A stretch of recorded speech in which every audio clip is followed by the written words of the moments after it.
ఉక్కిరిబిక్కిరి చేస్తున్నాయి. ఇవన్నీ ఒక్కసారిగా ఉరిమినవి కావు. కేవలం విధానపర నిర్ణయాల్లో వైఫల్యం, చర్యల్లో అలసత్వం ఈ స్థితికి చేర్చాయన్నది నిజం. 48,500 కోట్ల డాలర్లుగా ఉన్న విదేశీ దిగుమతుల్లో 2011-12లో ఒక్క చమురు దిగుమతుల విలువే సుమారు 14,500 కోట్ల డాలర్లు.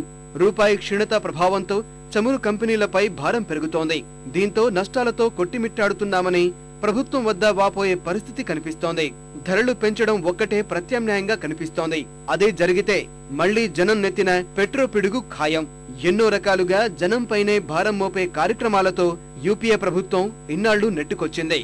యూపీఏ అధికారంలోకి వచ్చాక రుణాలు మాఫీ చేయడం మినహా వ్యవసాయ రంగానికి ప్రత్యేకంగా చేసిందేమీ లేదు.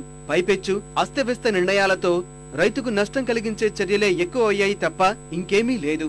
రైతుకు లాభం చేకూరుతుందనుకున్న దశల్లో విదేశాలకు ఎగుమతుల నిషేధాలు, మధ్య దళారులకు ప్రయోజనం కలిగేలా చర్యలు, పెట్టుబడులు పెరుగుతున్న కనిష్ట మద్దతు ధరల్ని పెంచకపోవడం ఇవి జరుగుతున్న కార్యక్రమాలు. ఈ ఏడాది పత్తి, చెరుకు రైతులకు చుక్కలు చూపించారు. ఇప్పుడీ రూపాయి క్షీణత ఎరువుల దిగుమతిపై ప్రభావం పడుతోంది. 10% ధరలు పెంచేందుకు రంగం సిద్ధమవుతోంది. ఎన్నో కష్టాలు పడితే గాని వ్యవసాయం చేసే పరిస్థితి లేదు యూపీఏ జమానాలో. యూపీఏ పాలనలో విధానపర నిర్ణయాలు అసంబద్ధంగా ఉన్నాయనడానికి తాజా నిదర్శనం ఎయిర్ ఇండియా సంక్షోభం.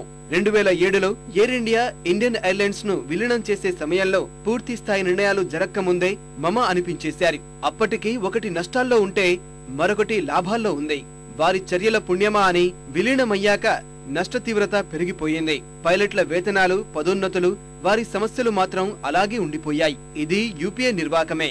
సంక్షోభ పరిష్కారకర్తగా ప్రణబ్ ముఖర్జీకి, గొప్ప ఆర్థికవేత్తగా మన ప్రధానమంత్రి మన్మోహన్ సింగ్ కు మంచి పేరు ఉంది.